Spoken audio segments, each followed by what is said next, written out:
वर्तमान हिंदुस्तान के अंदर जो राजनीतिक दल शासन कर रहा है वो जन्मजात व्यापारियों की पार्टी है, कॉरपोरेट सेक्टर की वो गुलाम है।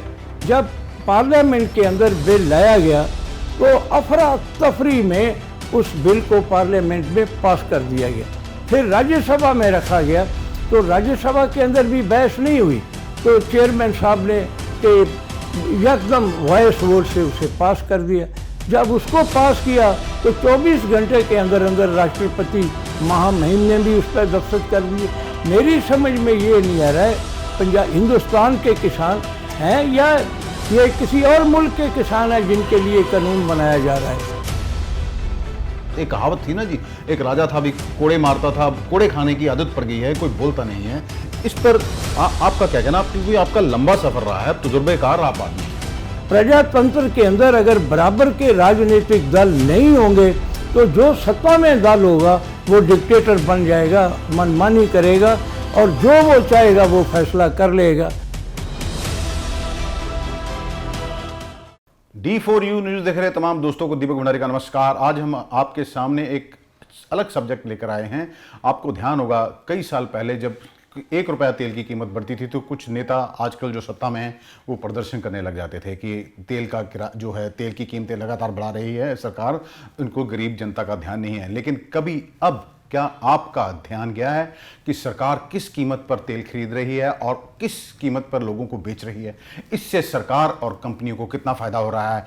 करोड़ों रुपए का जो बोझ जनता पर लादा जा रहा है, जबकि उन्हें जनता को इससे राहत दी जा सकती थी। अब उन्हीं नेताओं से बात की जाए तो तेल क्यों बढ़ रहा है, कीमतें क्यों बढ़ रही हैं, तो दुहाई देते हैं ये पैसा सारा देश की सुरक्षा पर खर्च हो रहा है। आज हम इसी सब्जेक्ट पर बात करने के लिए आज हमारे साथ हैं पंजाब विधानसभा के डिप्टी स्पीकर रह चुके हैं, 3 और एजुकेशन मिनिस्टर रह चुके हैं, 3 बार विधायक रहे हैं।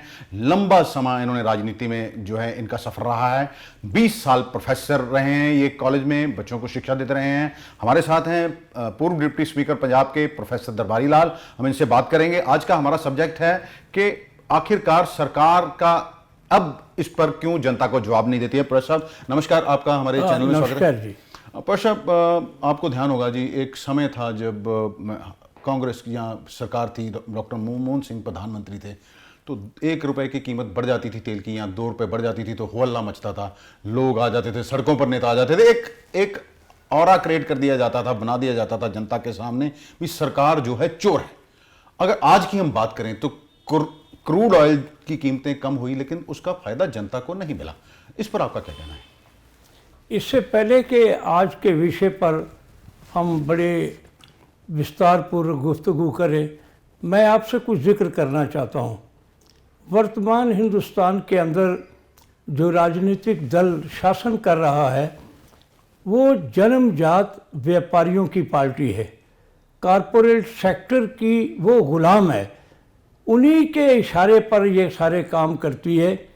पिछले कई सालों से लगातार ये व्यापारियों की ही पार्टी बन के रह गई है, आम लोगों के साथ इसका कोई संबंध नहीं है। क्योंकि हमने अच्छी तरह स्टडी किया है कि पिछले 5-6 महीनों में जब कोरोना काल चल रहा है तो इन सब प्राइवेट कंपनियों के जो माल का इजाफा है वो 3 गुना ज़्यादा इनको प्रॉफिट हुआ, जबकि सरकार का नुकसान हुआ, आम आदमी का कारोबार बंद हुआ। तो फिर ये कंपनियां क्यों प्रॉफिट में चली गई? चाहे वो रिलायंस है, चाहे हिसार वाले हैं, चाहे वो ये अडानी है, चाहे ये अंबानी है, इन लोगों के पास इतनी ज़्यादा दौलत इकट्ठी हो गई है इन दिनों में, क्योंकि सरकार इन्हीं लोगों के लिए काम कर रही है, आम लोगों का उसका कोई संबंध नहीं है। जहाँ तक वर्तमान मसला है कि हम तेल 75% जो क्रूड ऑयल है हम दुनिया के दूसरे देशों से खरीदते हैं। भारत के अंदर केवल 25% क्रूड ऑयल हम पैदा करते हैं जिससे पेट्रोल और डीजल बनता है और बाकी चीज़ों का इस्तेमाल भी होता है। इसमें ईरान है और कुछ अरब के देश हैं जिनसे तेल लिया जाता है। पिछले दिनों तेल 4400 रुपये बैरल से तेल चला गया 2000 रुपये बैरल, मगर हिंदुस्तान के अंदर वो तेल की कीमत उनके अनुसार 27 रुपये और 95 पैसे बनती है, और अगर किराया भाड़ा सारा डाल दिया जाए तो 28.5 रुपये लीटर जो है वो तेल हिंदुस्तान में तैयार होकर मिल जाता है। मगर इसके बावजूद इसके ऊपर इतने ज़्यादा एक्साइज ड्यूटी है, टैक्स है, सेस है, वैट है, और फिर जो प्रॉफिट है, जो डीलर हैं उनका, ये सबको मिला के ये 82, 84 और 99 रुपये लीटर तक ये तेल बेचा जा रहा है। बस अब हमारी जानकारी के अनुसार सरकार ने अगर बात करें कि पिछले साल 2019 के साथ अगर इस तीन तिमाही की जो रिपोर्ट जारी होती है उसका अगर आंकलन किया जाए तो 3 माह में कंपनी और सरकार ने 25,000 करोड़ रुपए से ज़्यादा कमाए हैं केवल तेल से ही, जिसका क्रूड ऑयल क्योंकि सस्ता हुआ, जनता को उसका लाभ होना चाहिए था, लेकिन वो पैसा जनता तक नहीं, क्योंकि अब शायद जनता भी, एक हमारी आदत, एक कहावत थी ना जी, एक राजा था भी कोड़े मारता था, अब कोड़े खाने की आदत पड़ गई है, कोई बोलता नहीं है। इस पर आपका क्या कहना? क्योंकि आपका लंबा सफर रहा है, तजुर्बेकार आप आदमी हैं। देखो, मैं तारीख का तालिब हूँ, इतिहास का अध्यापक रहा हूँ।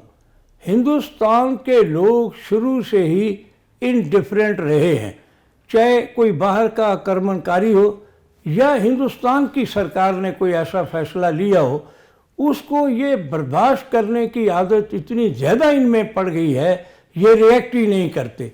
जब रिएक्ट नहीं करते तो नेचुरली सरकार ये समझती है जो फैसला हमने किया है वो बिल्कुल माकूल है और वो वाजिब है, लोगों ने इसको स्वीकार कर लिया है। और जहाँ तक ये सवाल आपका ये है कि किस तरह ये तेल की कीमतें जो हैं वो कम है उधर बाहर से और भारत के अंदर कीमतें बढ़ती जा रही हैं, मैंने आपसे पहले ही जिक्र किया कि सरकार ही लोगों को तेल की कीमतों पर सरकार ने लूट मचा रखी है। जब सरकार लोगों को लूटेगी, और लूटेगी किन के साथ मिलकर के? जो प्राइवेट कंपनियां हैं, सरकार की है, इंडियन ऑयल है, हिंदुस्तान है और भारत पेट्रोलियम है, ये 3 सरकारी हैं और बाकी गैर सरकारी हैं, जिनमें इशार वाले हैं और रिलायंस वाले हैं। जी। अब इन प्राइवेट कंपनियों को जब सरकार मौका फराहम करेगी तो नेचुरली रुपया वो कमाएंगे, लोगों का नुकसान होगा, इंडस्ट्री जो है उसमें भी महंगाई होगी, चीज़ें महंगी बनेंगी, लोगों को चीज़ें महंगी मिलेंगी, क्योंकि जब तेल और पेट्रोल महंगा होगा तो नेचुरली हर चीज़ जो है वो उसकी कीमत बढ़ती जाएगी। रही बात इनकी कि जब कभी भी, ये आप तो पिछले 3-4 महीनों की या डॉक्टर मनमोहन सिंह जी के ज़माने की बात कर रहे हैं, मैं 1952 से हिंदुस्तान की तारीख से वाकिफ़ हूँ। जब कभी 4 आने तेल की कीमत बढ़ जाती थी तो उस समय वाजपेयी साहब जो बाद में प्राइम मिनिस्टर बने, वो लीडर होते थे अपोजिशन के, तो वो बैलगाड़ी के ऊपर बैठ कर के पार्लियामेंट चले जाते थे, कभी घोड़े के ऊपर बैठ के जाते थे। अब इतनी कीमत बढ़ गई और बीजेपी वाले हैं, ये इनको सांप ही सूंघ गया है, ये बोलने के लिए तैयार ही नहीं है। अब मुश्किल ये है कि सामने अपोजिशन भी कमजोर है, मैं उसी बात पे आना चाहता था। कमजोर अपोजिशन जो है उसका फायदा बीजेपी उठा रही है। प्रजातंत्र के अंदर अगर बराबर के राजनीतिक दल नहीं होंगे तो जो सत्ता में दल होगा वो डिक्टेटर बन जाएगा, मनमानी करेगा और जो वो चाहेगा वो फैसला कर लेगा। अब कुछ दिन पहले बात तो थोड़ी दूसरी है कि पार्लियामेंट जो है वो डिस्कशन का एक बड़ा पवित्र केंद्र है, तो पिछले जब किसानों का मसला आया तो उस पर प्राइवेट यानी दूसरी पार्टियों के मेंबर साहबान को मौका ही नहीं दिया गया कि उस पर वो बहस करें, विचार विमर्श करें, और एकदम वॉइस वोट से उसको पास कर दिया गया। तो भाई साहब ऐसा भी हुआ है, मैं आपका बात काट रहा हूं कि अब उन्होंने उस पर कोई क्वेश्चन पूछने पर भी पाबंदी लगा दी है, भी कोई आवाज ही नहीं उठा सकता, जैसे आपने भी कहा कि किसी को बोलने नहीं दिया गया। क्या आप ये नया कानून लेके आए हैं, बोलने नहीं दिया जाएगा? नहीं, कानून तो नया नहीं आया, मगर तरीकाकार बदल गया। पार्लियामेंट की एक हेल्दी कन्वेंशन है कि जिस समय सरकार कोई बिल पार्लियामेंट के अंदर रखती है तो उसके ऊपर बहस होती है, 4-5 दिन, कई बार 7-7 दिन लगातार बहस होती है। भिन्न भिन्न प्रदेशों के जो पार्लियामेंट के मेंबर होते हैं अपनी अपनी राय रखते हैं, और अगर अच्छी राय होती थी तो पंडित जवाहरलाल जी के ज़माने में उस राय को मान लिया जाता था। अब मुश्किल ये है कि पहले तो उन मेंबर अपोजिशन को मौका ही नहीं फराहम किया जाता, और अगर किसी को मौका दिया जाता है, वो बोलता है, तो उसकी जायज़ मांग भी उसमें इंक्लूड नहीं की जाती। तो ये जो तरीका है भंडारी साहब वॉइस वोट का, ये कॉन्स्टिट्यूशन के अंदर है, मगर ये बंद होना चाहिए। ये ब्रिटिश पार्लियामेंट्री सिस्टम था, अब ये कोई तरीका नहीं है। मैं डिप्टी स्पीकर रहा हूँ, मैं खड़ा होकर ये कहूँ कि those who are in favour of the bill please say aye, तो लोग आवाज़ देंगे aye. Those who are not in favour of the bill please say no, लोग कहेंगे नो। अब नो वालों की आवाज़ अगर ज़्यादा भी होगी तो स्पीकर को फैसला करना है कि किसकी आवाज़ ज़्यादा है। तो मैं जिसकी आवाज़ कम भी होगी मैं कह दूंगा I have it, bill is pass, तो बिल पास हो गया। इस पे पेपर ऑफ वोटिंग होनी चाहिए इस पे। हाँ, हर चीज़ के ऊपर जो बढ़िया ये गंभीर मसले हैं इनके ऊपर वोटिंग होनी चाहिए, क्योंकि इनका सारे मुल्क के ऊपर प्रभाव पड़ता है, ये चंद लोगों पर असर नहीं पड़ता। अब ये किसानों का मसला था। इसी पे आ रहा था प्रश्न, जैसे इन्होंने 3 बिल लाए, इसीलिए पीछे के दौर से इसको तो लाया भी नहीं गया लोकसभा में, और राज्यसभा में एक ऑर्डिनेंस लाया जाता है और इसको थोप दिया जाता है। क्या यही कारण है कि इसका विरोध हो रहा है? देखिए, जब 2-3 महीने रह जाएं पार्लियामेंट के सेशन में तो ऑर्डिनेंस नहीं लाया जाता। ऑर्डिनेंस तब लाया जाता है जब कोई बड़ा इम्पोर्टेंट मसला हो, जैसे हमारी किसी बाहर के देश से लड़ाई हो जाए या कोई ऐसी आपदा आ जाए तो उसके लिए यकदम कानून बनाना पड़े, उसके लिए ऑर्डिनेंस लाया जाता है। इन्होंने 3 महीने पहले ऑर्डिनेंस ये ले आए। फिर ऑर्डिनेंस लाने के लिए जो मेंबर लिए गए, अब पंजाब है, हरियाणा है, इन सरकारों को कंसल्ट करना चाहिए था। अच्छा, क्योंकि पंजाब के अंदर सबसे ज़्यादा हम फसल पैदा करते हैं, हरियाणा में करते हैं, तो जो जाट हमारी जत्थेबंदियाँ हैं उन मेंबर साहबान से कंसल्ट करना चाहिए था। ये तो अजीब तमाशा हुआ कि ये पहले ऑर्डिनेंस ले आए, इसमें पंजाब का कोई मेंबर नहीं रखा गया। उसके बाद फिर chief minister captain Amarinder Singh ji ने इसके लिए वो असेंबली में वो ले आए अपने, और सर्वसम्मति से इसके विरुद्ध उन्होंने पास किया। पहले रिजेक्ट किया, फिर उन्होंने नई अपनी तजवीज़ भी दी ताकि किसान जो हैं उनके मन में जो अनिश्चय फैल गई है या शक पैदा हो गया है उसको दूर किया जाए, मगर सरकार ने कोई एक्शन नहीं लिया। जो बात मैं आप कहना चाहता हूँ वो ये है कि जब पार्लियामेंट के अंदर बिल लाया गया तो अफरा तफरी में उस बिल को पार्लियामेंट में पास कर दिया गया। फिर राज्यसभा में रखा गया तो राज्यसभा के अंदर भी बहस नहीं हुई, तो चेयरमैन साहब ने कि एकदम वॉइस वोट से उसे पास कर दिया। जब उसको पास किया तो 24 घंटे के अंदर अंदर राष्ट्रपति महामहिम ने भी उस पर दस्तखत कर दिए। मेरी समझ में ये नहीं आ रहा है पंजाब हिंदुस्तान के किसान हैं या ये किसी और मुल्क के किसान हैं जिनके लिए कानून बनाया जा रहा है।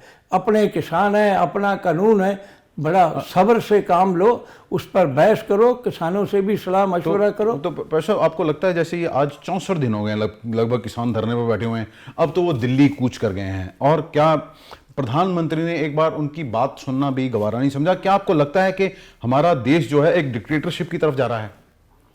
देखिए, प्राइम मिनिस्टर साहब जब से बीजेपी सत्ता में आई है 2014 से, तब से लेकर आज तक उसका रवैया बड़ा डिक्टेटराना रहा है और आज भी चल रहा है।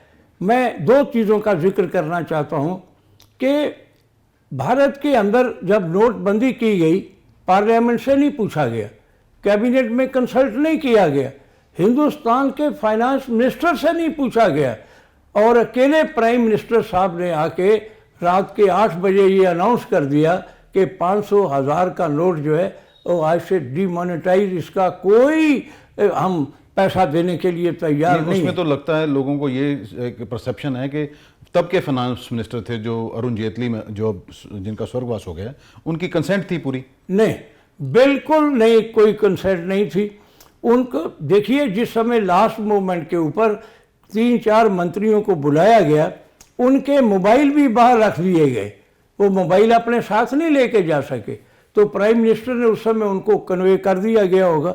मगर ये तरीका ये था कि रिजर्व बैंक ऑफ इंडिया का जो गवर्नर है उससे सलाह मशवरा किया जाता, कैबिनेट से सलाह मशवरा किया जाता। प्राइम मिनिस्टर मनमोहन सिंह के समय ये सवाल पैदा हुआ था कि भाई ये नोट जो है इनको डिमोनेटाइज करना है, तो उन्होंने कहा कि हम पार्लियामेंट से पूछेंगे। तो पार्लियामेंट के अंदर ये सवाल आया तो लोगों ने कहा कोई ज़रूरत नहीं है, मेंबर साहबान ने, और उसको विड्रा कर लिया गया। जहां तक हमारी जानकारी प्रसाद, ये तो ये भी नहीं बता रहे भाई जब नोटबंदी की थी तो कितना पैसा बैंकों में आया, क्या जिस वजह से नोटबंदी की गई थी, क्या वो जो आप क्या समझते हैं जिस वजह से नोटबंदी की गई थी, क्या वो पर्पस हल हुआ?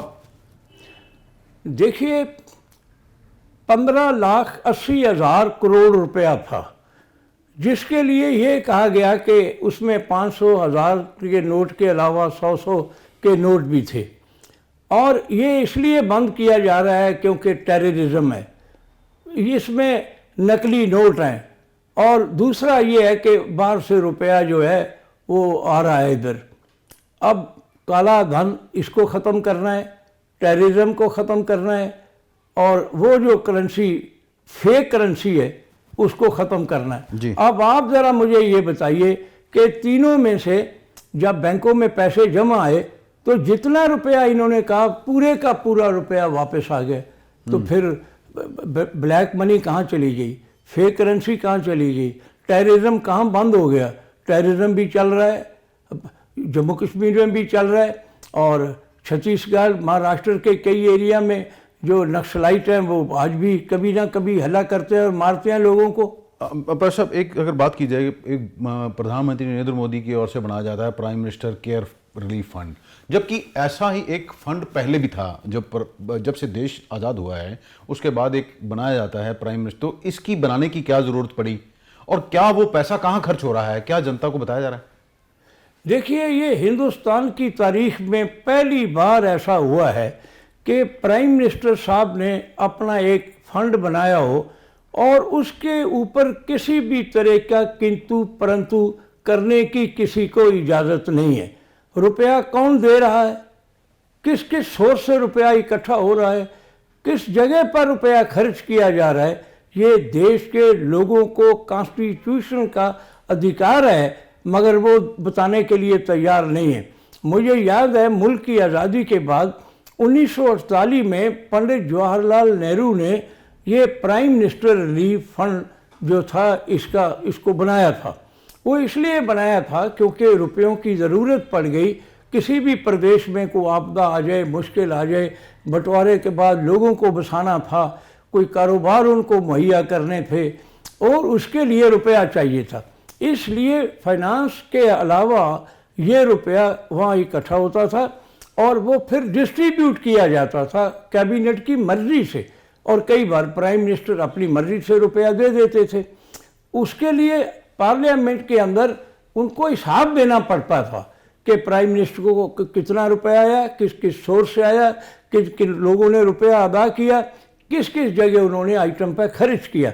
मगर पहली बार हिंदुस्तान के अंदर ऐसा हुआ है कि प्राइम मिनिस्टर साहब ने जब से अपना ये केयर फंड बनाया है वो किसी को बताने के लिए तैयार ही नहीं है कि ये रुपया कौन दे रहा है, अंबानी दे रहा है, अडानी दे रहा है, या वो लोग दे रहे हैं जिनको प्राइम मिनिस्टर फ़ायदा दे रहे हैं, और या कोई स्मगलर दे रहे हैं।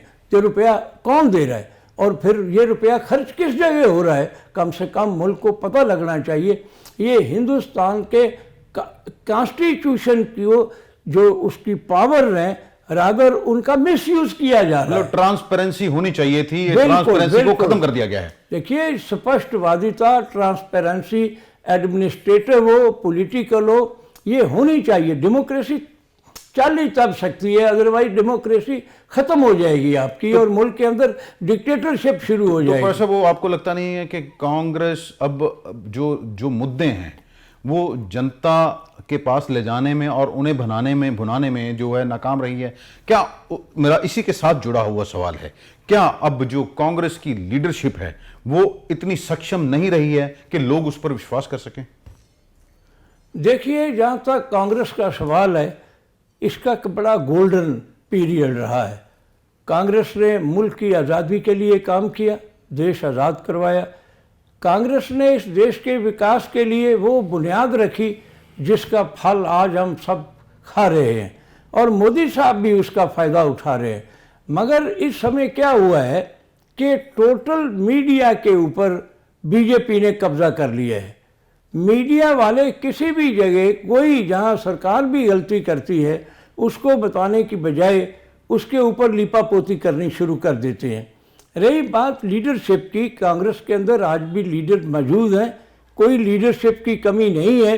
कुछ कमियां ज़रूर आई हैं मगर वो दिन दूर नहीं होंगे। कांग्रेस जल्दी अपने पांव पर खड़ी होकर के पुनः सत्ता में आएगी और लोगों की खिदमत करेगी। अब पार्षद, क्या आपको लगता है कि कांग्रेस को अब जैसे गांधी मुक्त परिवार का कब्जा रहा है, लंबे समय से कब्जा रहा है या उनकी अध्यक्षता रही है, अब कुछ लोग उनकी कार्यप्रणाली पर भी सवाल उठाने लगे हैं क्योंकि लगातार चुनावों में हार हो रही है। कपिल सिब्बल साहब ने इस सवाल उठाए थे, फिर पी चिदम्बरम जो वित्त मंत्री हैं उन्होंने सवाल उठाए थे, फिर गुलाम नबी आज़ाद हैं, उन्होंने कहा कि अब ये 5 स्टार कल्चर से बाहर निकले, नहीं तो कांग्रेस का पतन जो है वो तय है। देखिए, पिछले कुछ सालों से लीडरशिप इस तरह की पनपी है जहां पहले प्राइम मिनिस्टर, चीफ मिनिस्टर आम लोगों के बीच में बैठते थे। मुझे याद है 1953 में हम पनाह गुज़ीन थे और 10-12 आदमी मिलने के लिए गए थे तो पंडित जी को मिल के आए थे, किसी तरह की कोई रुकावट नहीं थी।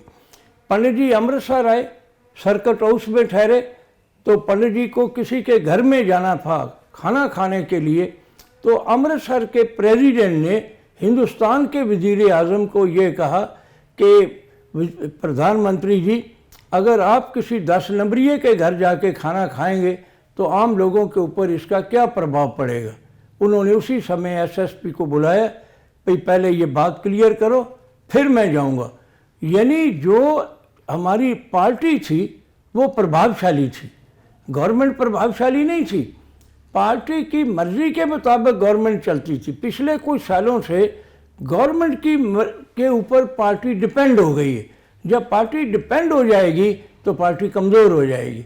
ये कुछ लोगों ने जो वरिष्ठ हैं, सब लोगों को मैं अच्छी तरह जानता हूँ। गुलाम नबी साहब है, मुझे वो ज़माना याद है जिस समय हम बटाला में सरदार प्रताप सिंह बाजवा ने एक जलसा रखा कानूवान में और हम लोग सब लोग गए। शीला दीक्षित भी थी जो चीफ मिनिस्टर थे और गुलाम नबी साहब थे, पाटिया साहब थे। और जब हम वहाँ रास्ते में अभी नज़दीक ही पहुँचे तो वहाँ बम चला और आगे वाली गाड़ी उड़ गई। तो इसके बावजूद हम जलसा करके आए। वो आदमी तो है पुराने आदमी, बड़ी सेवा उन्होंने सब ने की है। उन्होंने एक राय दी है कि अगर किसी जगह कोई कन्फ्यूजन हो गई, कोई नुकसान हो रहा है, उसके ऊपर विचार विमर्श करना लगातार अगर हम बात करें तो जब से यहाँ सोनिया गांधी अध्यक्ष रही हैं या राहुल गांधी अध्यक्ष रहे हैं, कांग्रेस कई स्टेटों में राज हारती रही, अपनी चुनाव हारती रही है। क्या आपका भी लंबा समय कांग्रेस में गुजरा है, बड़े वरिष्ठ नेता हैं, क्या आपको लगता है कि कांग्रेस को अब इस परिवारवाद के चुंगल से छुटकारा दिलाना चाहिए? देखो, change is the spice of life. आप ये कहें कि एक ही आदमी लगातार कोई पार्टी को चलाएगा, आज तक नहीं चला सका। मैंने महात्मा गांधी 1 साल के लिए प्रेसिडेंट रहे, जवाहरलाल नेहरू 1 साल के लिए प्रेसिडेंट रहे, सरदार पटेल 1 साल के लिए रहे, मौलाना अबुल कलाम आज़ाद 1940 से लेकर 45 तक प्रेसिडेंट रहे, पंडित मदन मोहन मालवीय 3 बार बने मगर कुछ अरसे के बाद 1-1 साल के लिए। कांग्रेस के अंदर ये होता था कि एक आदमी को 1 साल के लिए मौका देते थे। सुभाष चंद्र बोस, मुझे याद है जिस समय वो चुनाव लड़े, 1937 का हरिपुर का सेशन था, तो सुभाष चंद्र बोस के सामने महात्मा गांधी जी ने पट्टाभी सीतारमैया को खड़ा कर दिया। पट्टाभी सीतारमैया सुभाष बाबू से हार खा गए, तो महात्मा गांधी को स्टेज पर आके ये लोगों के सामने मानना पड़ा कि ये पट्टाभी सीतारमैया की हार नहीं है, ये मेरी हार है। तो सुभाष बाबू 2 साल प्रेसिडेंट रहे, फिर वो दूसरी तरफ चले गए। मेरे कहने का मतलब ये है कि ये ठीक है कि इस परिवार ने मुल्क की बड़ी खिदमत की है, कुर्बानियाँ भी दी हैं, मगर आहिस्ता आहिस्ता तब्दीली जो है ये अवश्यम भावी है। इस तब्दीली को कोई नहीं रोक सकता। तो प्रोफेसर, मैं दोबारा अपने सवाल पे मुद्दे पे लौटता हूँ। जैसे अब बात की, किसान दिल्ली घेरने के जा रहे हैं, क्या आपको लगता है कि प्रधानमंत्री हमारी सरकार को हट छोड़कर जो उनकी बात शंकाएं हैं उन्हें दूर करना चाहिए, जिसमें वो अभी तक सफल नहीं हुए?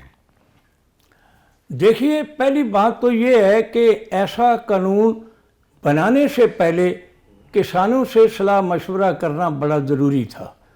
अगर किसानों से नहीं किया तो प्रदेशों की सरकारें जहाँ ये कानून लागू होना है उन चीफ मिनिस्टर साहबान को बुला के उनसे सलाह मशवरा करते, या किसानों की जथेबंदियों से करते, या पार्लियामेंट के अंदर उसको पूरी तरह डिस्कस करते।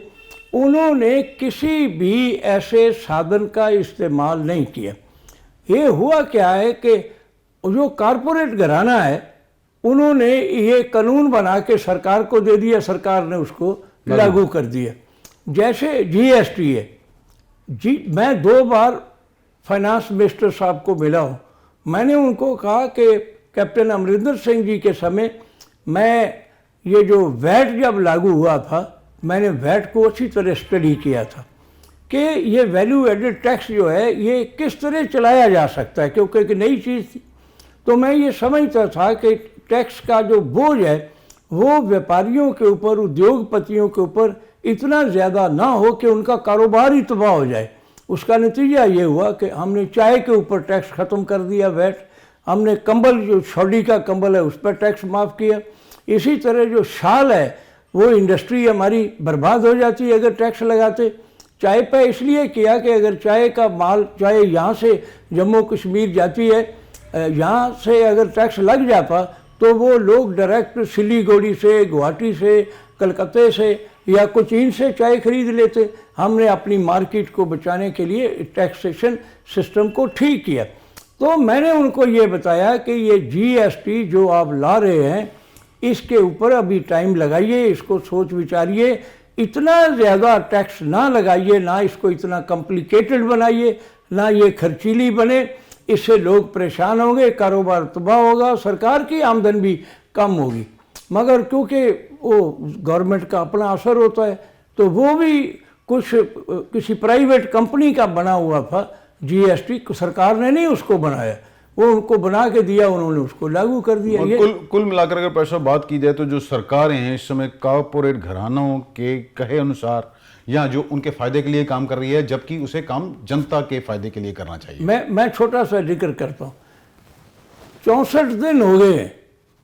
64 दिनों में किसानों की जेन्युइन, उचित, न्याय संगत मांग को पर कंसिडर करने के लिए अगर प्राइम मिनिस्टर साहब के पास 5 मिनट भी नहीं है तो मैं ये समझता हूँ ऐसे प्राइम मिनिस्टर की ज़रूरत ही नहीं है। जो आदमी सेंसिटिव नहीं है, लोगों की समस्याओं के प्रति सोचने को तैयार नहीं है, और जो आग लगी हो आज घर में तो हम ये कहें कि 5 दिन के बाद वो बम्बे आ जाएंगे आग बुझाने के लिए। अरे तब बम्बे आने से पहले तो घर फूंक जाएगा, सब खत्म हो जाएगा। तो ज़रूरत अब है। अब किसान कौन आदमी है सर्दियों के दिनों में किसान अपना घर बार छोड़ के, खेती बाड़ी छोड़ के दिल्ली में जाके धक्के खा रहे हैं? अरे अपने मुल्क के लोगों के साथ आप ये हाल कर रहे हैं तो आप कैसे मुल्क चलाएंगे? ये तरीका ही गलत है।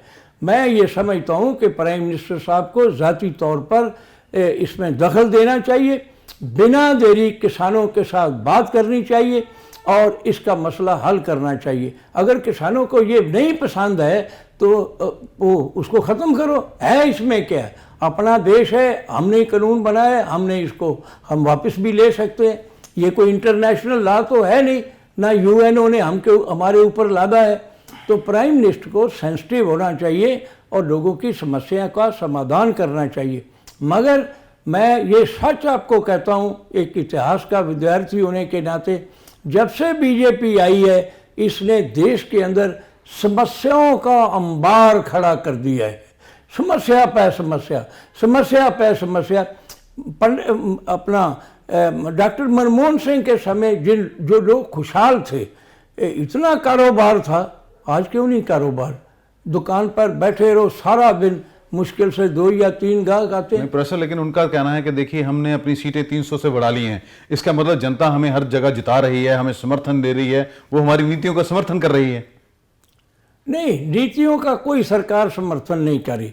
देखिए, पहली बात तो ये है कि हिंदुस्तान में आधे से ज़्यादा लोगों को ये शक पड़ गया है कि ये ईवीएम जो हैं ये बीजेपी का सबसे बड़ा हथियार है।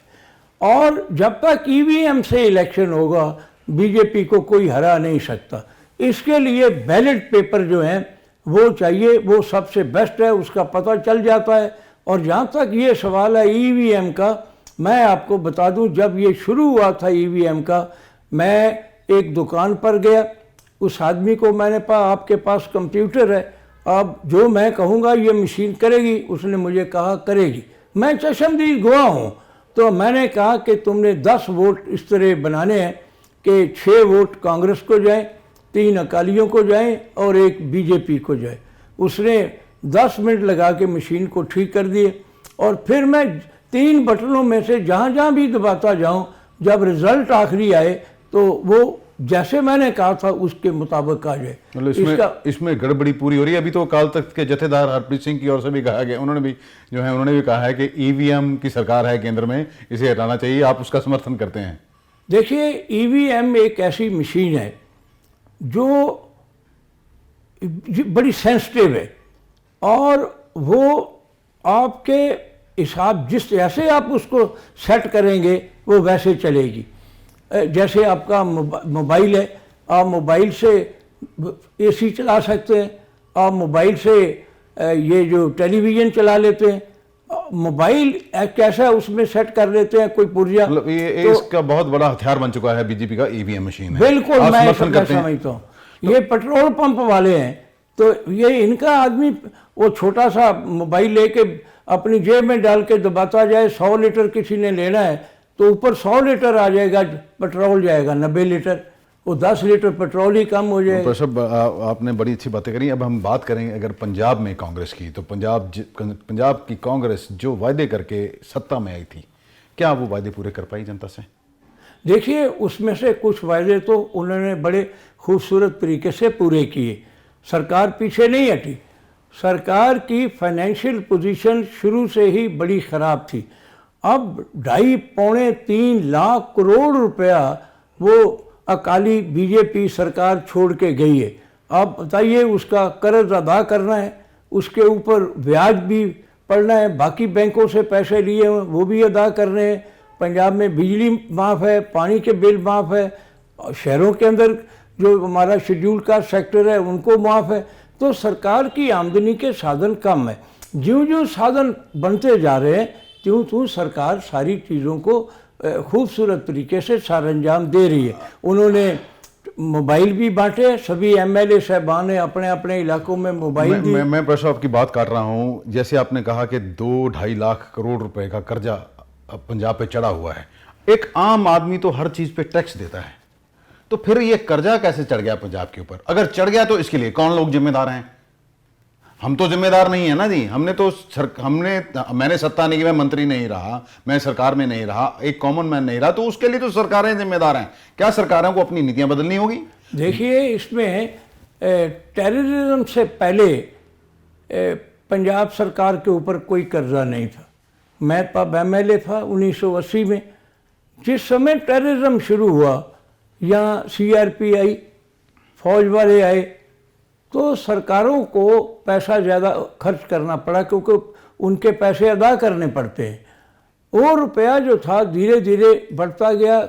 लोग जो थे टेररिज्म की वजह से, अमीर आदमी अपना रुपया निकाल के बाहर चले गए और कारखाने भी अपने बाहर ले गए। पंजाब फाइनेंशियली तब से कमज़ोर होना शुरू हो गया। जब इतना कमज़ोर हो गया, मैं आपको बताता हूँ, 2002 में जब सरकार थी तो मुश्किल से हम कोई 35-36 हज़ार करोड़ रुपए का कर्जा था। अब पिछले 18 सालों में ये 3 लाख करोड़ के करीब पहुंच गया। बात वही आ गई ना प्रश्न, भाई कैसे हो गया? लोग जहां से कमाई होनी थी सरकार को, वो तो सारा कुछ नेताओं के कब्जे में है। रेत माफिया है, केबल माफिया है, शराब माफिया है, भू माफिया है। इन माफियाओं के चुंगल से जनता को कब छुटकारा मिलेगा? देखिए, माफिया तो सरकार उसके लिए एक्शन लेगी। आम आदमी तो बेचारा कुछ नहीं कर सकता माफिया के लिए। शराब भी 2 नंबर की लोग बेचते हैं, इसी तरह रेत भी है। तो सरकार ने कुछ एक्शन लिए हैं, कई जगह पर्चे दर्ज हुए हैं, कई जगह पकड़ा है लोगों को। पर अब डेमोक्रेटिक सिस्टम है, अगर किसी को पकड़ते हैं तो हम इमीडिएटली तो उसको सजा नहीं दे ये आपका सकते। बड़ा राजनीतिक वाला जवाब है प्रोफेसर, हम आपसे सहमत नहीं हैं कि सरकार करती है, क्योंकि माइनिंग में कुछ नहीं किया सरकार ने, रेत माफिया को कुछ नहीं किया, माइनिंग लगातार हो रही है। जो मोटा जहां से पैसा आना होता है वो नेताओं के कब्जे में है, जनता वही धक्के खा रही है, इंसाफ जनता को नहीं मिलता, कहीं सुनवाई उसकी होती नहीं है। और क्या आप समझते हैं कि लोगों की सुनवाई हो रही है कहीं? देखो, डेमोक्रेटिक सेटअप में सुनवाई तो होनी चाहिए, नहीं हर होनी चाहिए, आदमी की होनी चाहिए। हो रही है कि नहीं हो रही? अब जहाँ तक ये सवाल है हो रही है कि नहीं हो रही, ये जिस आदमी को मुश्किल पड़ती है वो बेचारा उलझन में पड़ता है।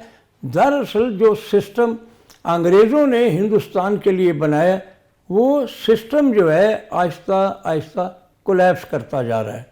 जब इंसाफ के लिए आप जाते हैं कोर्ट में, 10-10 साल भंडारी साहब एक मामूली से केस को लग जाते हैं, एक डिवोर्स के केस को 20-20 साल लग जाते हैं। आपकी बात सही है, उसे ठीक किसने करना है? व्यवस्था खराब हो चुकी है। ठीक तो करेंगे जो जनप्रतिनिधि हैं, ये जो नुमाइंदे हैं असेंबली में हो, पार्लियामेंट में हो, ये बाकी सारे काम छोड़ के एडमिनिस्ट्रेटिव सुधार के कदम जब उठाने शुरू कर देंगे, सिस्टम ठीक हो जाएगा। वो इसलिए नहीं उठाना चाहते क्योंकि उनका ध्यान, जब कोई 1 करोड़ लगाकर 5 करोड़ लगाकर चुनाव जीत के आता है, उसका ध्यान तो वो अपना पैसा कमाने में चला जाता है कि मुझे 5 साल का समय मिला है, 5 करोड़ के साथ। या आपने भी एक बार कहा था हमारे साथ कि एक आदमी एक सरपंच के इलेक्शन में 2 करोड़ रुपए खर्च कर रहा है, तो उसका तो ध्यान उधर ही चला जाता है सारा में पैसे का। तो ऐसे किस तरह सिस्टम ठीक होगा?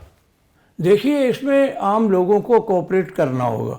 जब कोई आदमी चुनाव लड़ता है तो टिकट के लिए पहले मुश्किल थी, पहले नहीं होता था, ये कोई पैसा नहीं लेता था, मैं आपको सच बताऊं।